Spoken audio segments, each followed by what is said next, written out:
Welcome back, kids, parents, and whoever else is watching this video. I hope you're doing well.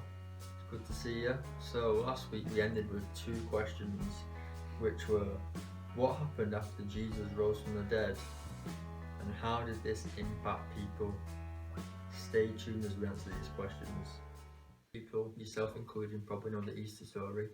So on Easter Sunday morning, Mary and the few of the ladies went to the tomb and it was empty.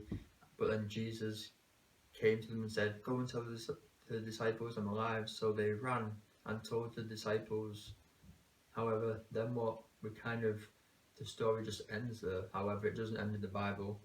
It says, and did you actually know that Jesus stayed around on earth for 40, 10, 20, 30, 40, 40 days? So what did he do? Well, let's go into the Bible and let's find out. Actually, first, let me tell you where it says 40 days. In Acts chapter 1 verse 3, it reads, "After his death, he showed himself to them and proved in many ways that he was alive. The apostles saw Jesus during the 40 days after he was raised from death." First of all, you might say, "Come on, Jamie, Jesus rising from the dead, no one can do that. Surely not, that's crazy." Imagine you being in your living room and someone just appearing and saying, "Hey, what's up? I'm alive." I'm not sure you'd believe it, would you? But this is exactly the point. It has to be so unique and iconic that people take notice. So you're watching this video now of a man who died 2,000 years ago. You're not watching a video of some other random who died 2,000 years ago. So this was a statement in time. So imagine a court case. What do? They gather all the evidence, the jury, and they come to a conclusion. So I want you to remember 4 E's that we're going to do here. 1, execution. All historians agree that Jesus was a real person. So to say that he wasn't a real person is a bit stubbornness. Even atheists believe that Jesus was a real man. So we can tick that one. Empty tomb. As obvious as it seems, there's no body. Christianity could die now if somebody showed Jesus' body, but nobody can. 3rd, eyewitnesses. People seeing him. So in a court case, you generally get the people who are around the scene and say, what happened, because they were there. So find out in this video who the eyewitnesses were. And also early testimony. The people who wrote these books of the New Testament, they was all quite a short period after Jesus died. So the people who were actually at the scene, who could read these books, could verify it was true. It wasn't like 200 years after the resurrection they were written. So that's very important. So what's your verdict? Did he really raise from the dead, or was it just a myth? Carry on watching this video and hopefully you can decide at the end.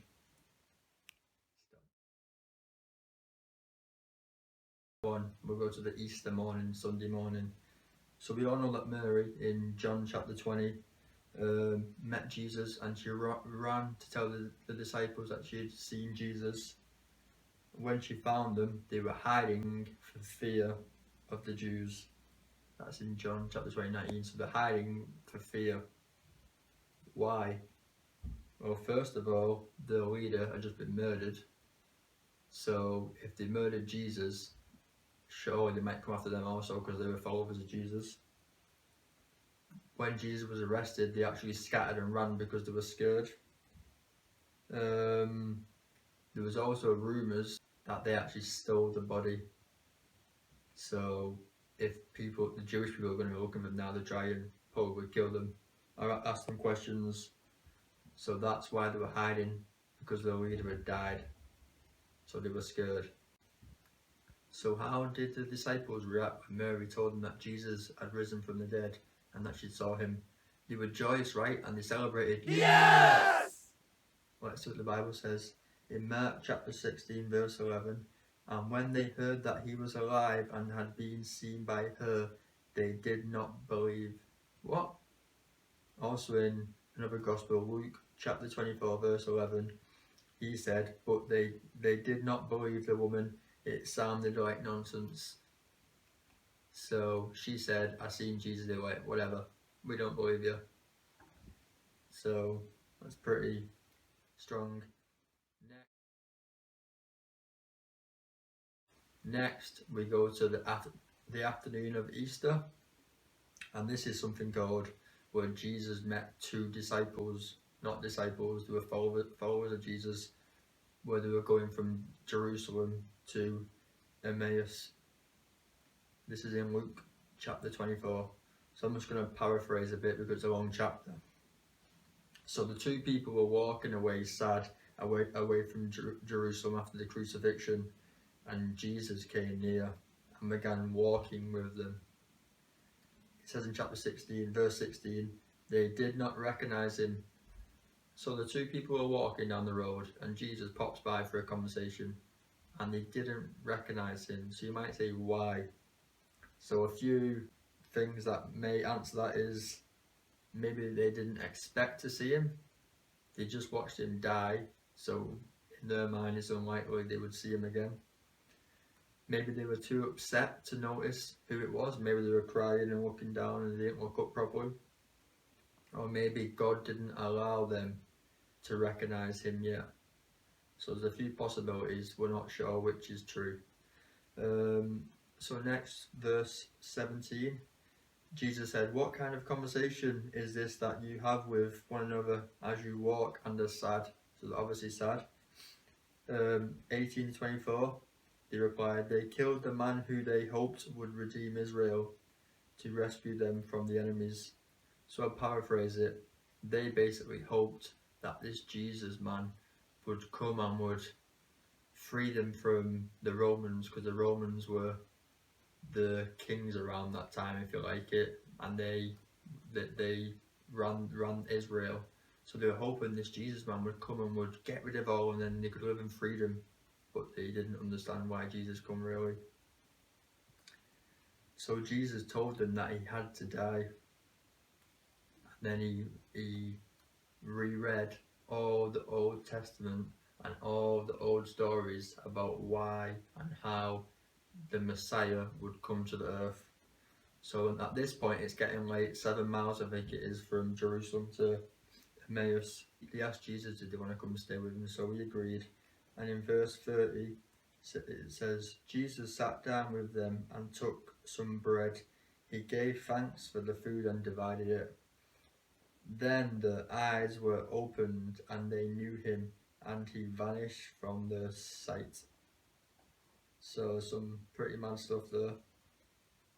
So the eyes were opened again, whether God then revealed Jesus to them, maybe, and then he just disappeared, vanished, gone, see you later.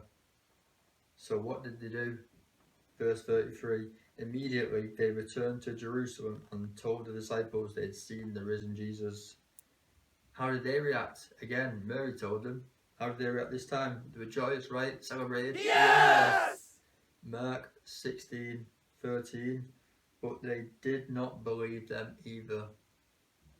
Tell you what, not got an imagination, these people, have they? There's a theme here, have you noticed? Mary saw the risen Jesus, told the disciples immediately. They didn't believe. The two believers on the road saw the risen Jesus, told the disciples immediately. They didn't believe. Are you like the disciples? Do you need to see him to believe?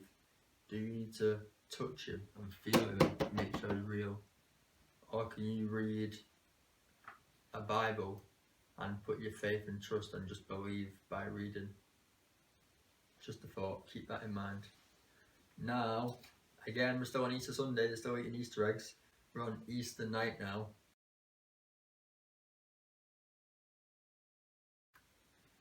So, Jesus again, straight after this in the text, when they didn't believe, Jesus appeared to the disciples in a room. The Bible states the disciples were behind locked doors. Again, they were scared in fear, so the doors were locked, but somehow Jesus got in. Don't know why that was happening, but in Luke 24:36 we'll read, while the two followers were telling this, Jesus himself stood among those gathered. He said to them, "Peace be with you." They were fearful and terrified. They thought they were seeing a ghost. But Jesus said, "Why are you troubled? Why do you doubt what you see? Look at my hands and my feet. It is I myself. Touch me.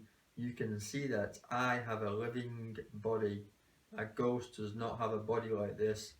After Jesus said this, he showed them his hands and his feet. The followers were amazed and very happy. They still could not believe it. Have you seen it? Jesus said to them, pretty funny line this, unexpected, "Do you have any food here?" Then the disciples went to Peter's, or Mr. English, and got him some fish. And Jesus ate his fish. Pretty mad. So here in this text, the disciples still doubted even when they saw and touched him. So they doubted when they didn't see him, now they're doubting when they touch him. A lot of people, like the disciples, can see or hear the evidence. However, if it goes through here and out there, if it doesn't go in here, then you won't believe. May I offer a thought? Maybe if you've seen Jesus yourself, you still wouldn't believe him. Just a thought. Possibility. Also here, there was only 10 disciples. Unfortunately, Jesus wasn't around here, so there was 11. However, there's one called Thomas who wasn't present in this room when Jesus met. So there was 10 disciples, and unfortunately he gets the name Doubting Thomas, which is quite unfair, to be honest, I would say. John 20:24 reads, this is Thomas speaking.